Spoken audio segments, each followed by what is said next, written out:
Beaucoup pensent que la foi n'a pas besoin de preuves. Pourtant, certains signes traversent les siècles comme des murmures divins.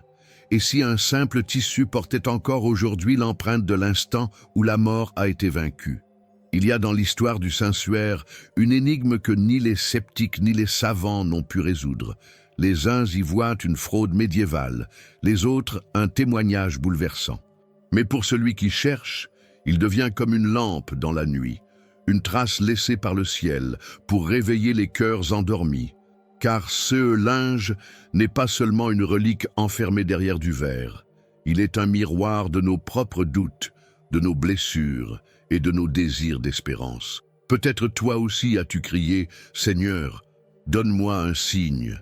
Et si ces signes existaient déjà, silencieux, attendant ton regard? On raconte qu'un linge ancien, marqué d'une silhouette mystérieuse, aurait enveloppé le corps d'un crucifié. Pour certains, tissu n'est qu'un vestige poussiéreux du passé. Mais pour d'autres, il est comme une fenêtre entr'ouverte sur le plus grand mystère de l'histoire, la résurrection. On songe à Thomas, qui doutait jusqu'à toucher les plaies du Christ. Pourtant, Jésus lui dit « Heureux ceux qui n'ont pas vu et qui ont cru » Jean 20:29. Imagine un instant, tu tiens ce linge dans tes mains face à un silence qui semble contenir un souffle divin. Tu te demandes « Est-ce une relique ou un signe que Dieu laisse volontairement à travers les siècles ?» Beaucoup de croyants affirment qu'ils n'ont pas besoin de preuves matérielles pour croire. Et pourtant, quand une ombre de doute s'installe, une trace tangible peut rallumer une flamme vacillante. Ce contraste entre foi et science touche chacun de nous. Certains disent « j'ai besoin de voir pour croire », d'autres vivent une confiance aveugle. Mais la vérité, c'est que Dieu rejoint chaque cœur, là où il en estimated. Si tu luttes avec l'incertitude, tu n'es pas seul. Le Suaire rappelle que le doute n'éteint pas la foi. Il peut devenir le lieu d'une rencontre. Il y a dans cette empreinte une étrangeté qui défie la logique. Une image qui ne ressemble ni à une peinture, ni à une œuvre humaine connue. Les sceptiques se grattent la tête, les croyants tombent à genoux. Chacun y projette ses questions, ses blessures, ses espoirs. C'est peut-être là le premier miracle, un tissu muet qui oblige l'âme à parler. Et si ce Suaire était davantage qu'une preuve, et s'il était un miroir tendu à nos propres vies? Nous portons aussi nos linceuls intérieurs, nos plaies invisibles, nos deuils. Pourtant, dans ce visage marqué par la souffrance, il y a une promesse silencieuse. La mort n'aura pas le dernier mot. Comme la croix, il garde en lui le parfum de l'aube. Un homme endeuillé a un jour confié « Quand j'ai vu l'image du Suaire, j'ai senti que Dieu comprenait ma douleur. » Voilà le cœur du message, non pas un objet de musée, mais un signe que Jésus a partagé nos blessures. La trace laissée dans tissu résonne comme une caresse divine pour celui qui pense être abandonné. Et tandis que le monde débat pour savoir si linge est authentique, une autre question demeure. Et si mystère ne pouvait justement pas être enfermé dans des preuves? Peut-être faut-il avancer un peu plus loin, là où science et foi se croisent, là où les chercheurs modernes ont tenté de percer secrets. En 1978, un groupe de chercheurs s'est enfermé durant 120 heures face au Saint-Suaire. Appareils de mesure, caméras, microscopes, rien n'a été laissé au hasard. Parmi eux se trouvait Barry Schwartz, un photographe juif, sceptique et pragmatique. Il ne croyait pas à la résurrection, mais ses yeux ont vu que la science n'arrivait pas à expliquer. Sa vie entière a basculé à partir de cette rencontre avec un tissu. Imagine contraste, des hommes de science, armés de technologie, s'attendant à démontrer une supercherie, et découvrant au contraire un mystère plus profond. Les analyses ont montré que l'image n'était ni peinte ni imprimée. Pas de pigments, pas de pinceau. Juste une empreinte formée comme par un éclair de lumière, une énigme insoluble, même pour les plus brillants esprits. Barry lui-même a fini par avouer que Suaire avait bouleversé sa vision du monde. Lui qui n'était pas chrétien reconnaissait que quelque chose de surnaturel s'était produit. Voilà l'ironie. Ceux qui cherchaient à réduire la foi à un mythe en sont ressortis troublés. Comme si Dieu, avec humour et majesté, avait glissé son empreinte au cœur de la science. Et toi, combien de fois as-tu cherché des explications rationnelles à CE qui t'arrivaient? Parfois, un rêve, une guérison, une rencontre changent une vie. Les médecins disent « c'est impossible », mais ton cœur sait que le ciel est intervenu. Le suaire devient alors un reflet de CES instant où l'invisible franchit la frontière du visible. Les chercheurs du XXe siècle ont accumulé des montagnes de données. Pourtant, plus ils scrutaient, plus le mystère grandissait. Une lumière inconnue, une empreinte en 3 dimensions, un effet photographique sans caméra, comme si CE tissu contenait une mémoire impossible à reconstituer. CE paradoxe fascine encore aujourd'hui les scientifiques du monde entier. CE que la science ne peut pas expliquer, la foi l'accueille comme une révélation. Paul écrivait « Dieu a choisi les choses folles du monde pour confondre les sages » 1 Corinthiens 1:27. Là où la raison s'arrête, la lumière de la résurrection commence à briller. Le suaire nous rappelle que les limites humaines ne sont pas une barrière pour Dieu, mais une invitation à la confiance. Ainsi, les découvertes du XXe et XXIe siècle ne nous laissent pas indifférents. Elles montrent que CE linge échappe à toute tentative d'explication simpliste. Mais une autre controverse allait bientôt secouer le monde entier. La fameuse datation au carbone 14 réalisée en 1988. Vous êtes-vous déjà senti perdu, déconnecté de qui vous êtes vraiment, sans savoir quel est le plan de Dieu pour votre vie? La vérité, c'est que vous n'êtes pas ici par hasard. Dieu a un but pour vous, et je veux vous aider à le découvrir. C'est pourquoi j'ai créé 3 e-books qui transformeront votre parcours avec Dieu. Cliquez sur le lien dans le commentaire épinglé et commencez votre transformation dès maintenant. En 1988, le monde entier retenait son souffle. Des échantillons du suaire furent prélevés pour une analyse au carbone 14. Les résultats tombèrent comme un couperet. 14e siècle. Pour beaucoup, l'affaire était close. Le suaire ne serait qu'un objet médiéval, une relique forgée pour attirer des foules crédules. Les sceptiques jubilaient, les croyants, eux, restaient troublés. Mais bien vite, des voix se sont élevées. Et si l'échantillon avait été prélevé sur une partie réparée du tissu abîmé par l'incendie de 1532? Plusieurs chercheurs ont montré que la zone testée ne représentait pas l'ensemble du linceul. Une erreur méthodologique aurait suffi à fausser toute la datation, comme une vérité tronquée à partir d'un fragment. Ce débat reflète un dilemme universel. Combien de fois jugeons-nous une personne, une situation, sur un simple détail? Nous voyons la blessure, mais pas l'histoire entière.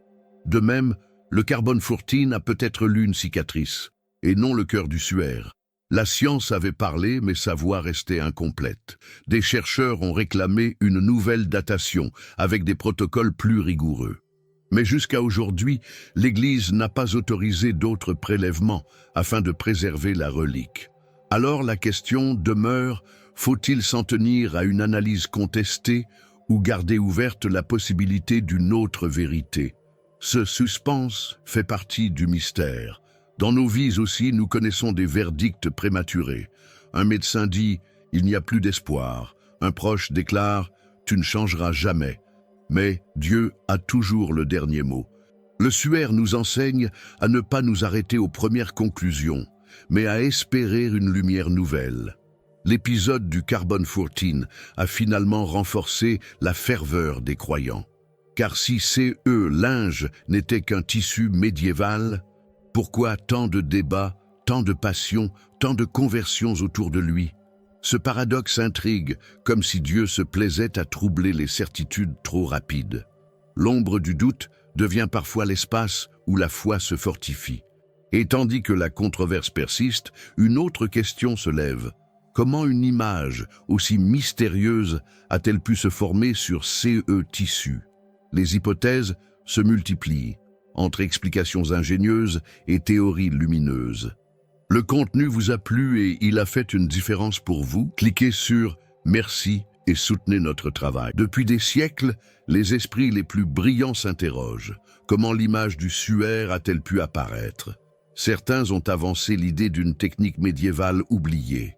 En 1995, le chercheur Nicolas Allen proposa une hypothèse étonnante, une sorte de photographie primitive utilisant une chambre noire et une émulsion photosensible. Mais aucun texte du Moyen-Âge ne mentionne un procédé aussi sophistiqué. Cette hypothèse fascine, car elle révèle notre désir de tout expliquer par des moyens humains. Mais n'est-ce pas souvent ainsi dans nos vies? Quand un miracle se produit, nous cherchons une cause rationnelle, un mécanisme, une logique. Pourtant, il arrive que la lumière vienne d'ailleurs, d'un lieu que nos calculs ne peuvent atteindre. D'autres scientifiques ont exploré la possibilité d'un rayonnement puissant, peut-être ultraviolet, qui aurait marqué le tissu. Le problème, c'est que la technologie actuelle est incapable de reproduire une telle empreinte sans brûler le lin. L'image du suaire semble avoir été formée par une énergie inconnue, brève et contrôlée, comme un éclair de résurrection. On pourrait comparer cela à une cicatrice lumineuse laissée par un passage fulgurant, comme lorsqu'une personne raconte avoir vu une vision ou un rêve qui reste gravé dans sa mémoire, impossible à effacer. Le suaire est peut-être l'empreinte d'un événement qui dépasse les lois de la nature, une photographie de l'instant où l'éternité a touché le temps. La Bible nous rappelle que la résurrection n'est pas une invention humaine, mais une puissance divine. Et Paul écrivait « Il transformera notre corps humilié en le rendant conforme à son corps glorieux » Philippiens 3:21. Et si cette transformation avait laissé une trace physique, un rayonnement qui demeure visible aujourd'hui? Ces hypothèses, qu'elles soient techniques ou spirituelles, soulignent une vérité. Le suaire échappe à toute réduction. Il ne se laisse pas enfermer dans une explication unique. Il se tient à la frontière entre science et mystère comme un témoin silencieux qui dit « Cherche encore, mais sache que tout ne peut être expliqué. » Et justement, au-delà de la technique, il y a des détails troublants inscrits dans le tissu. Marques de blessures, traces de sang, signes d'une crucifixion conforme aux évangiles.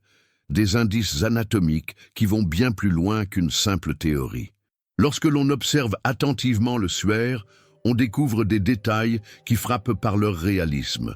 Les traces correspondent à celles d'un homme flagellé, couronné d'épines, crucifié et transpercé au flanc.